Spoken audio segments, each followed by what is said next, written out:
Am I the only one who just hates that update, the new iOS update? I mean, it's not new. The update came out, I think, I don't know how many months ago. The update came out a while ago. That's what I'm saying. My phone still has the regular screen. My iPad right here, it has all the new stuff. I don't like it. I really don't like it. I don't know why.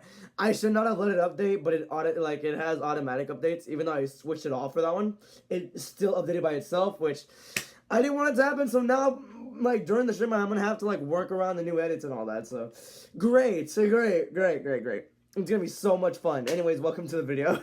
We're gonna be going over the most recent episode of Friday Night Smackdown before Elimination Chamber. So yeah, how we usually go over these shows, that we go over all the matches and segments, rank them, and give the full show a rating at the end of it. So let's start off with Trish Stratus and Tiffany Stratton's segment. It was just that go home segment before the Chamber. Was basically showing, hey, we're here, we're gonna win tomorrow. That's it. Nothing really too special about it.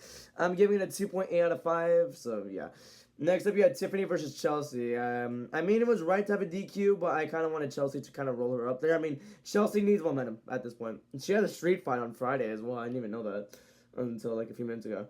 Like, Chelsea, I think she needs momentum. I think she needs it badly. I'm giving it a 2.4 out of 5. The match was good, but then, no, it was not even good. It was like mid, but then the DQ happened, so really nothing to go off of there.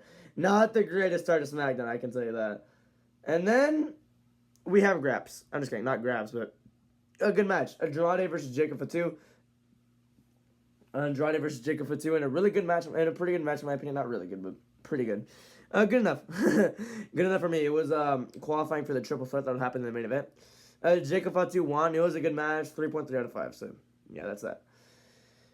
Next up you had was the men's elimination chamber participants all coming out except for Cena.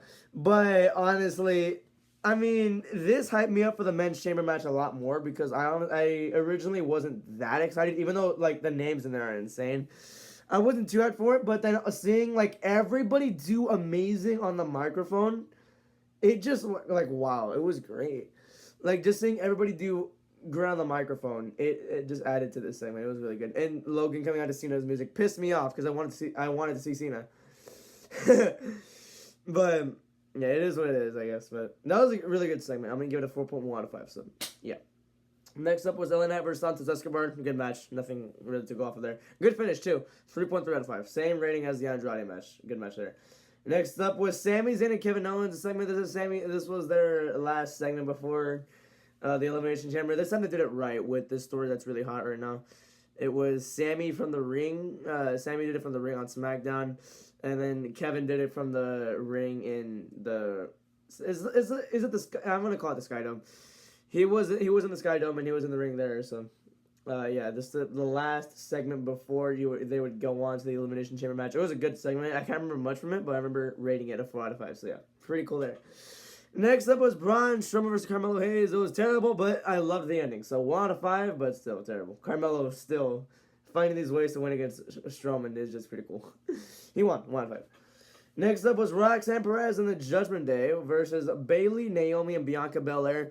Just a random thrown together 6-woman tag before the Elimination Chamber match. I mean, really nothing to go off of here. There's 5 Elimination Chamber participants in here, and Raquel Rodriguez. So yeah, Roxanne pinned Bayley for it. Thank God Roxanne's winning this. Roxanne won that because, well, it doesn't really matter anymore. She lost anyways, but. At the same time, it was good for her to get the win because I think she needs to start picking up more wins. I hope she stays on the main roster permanently. I really do.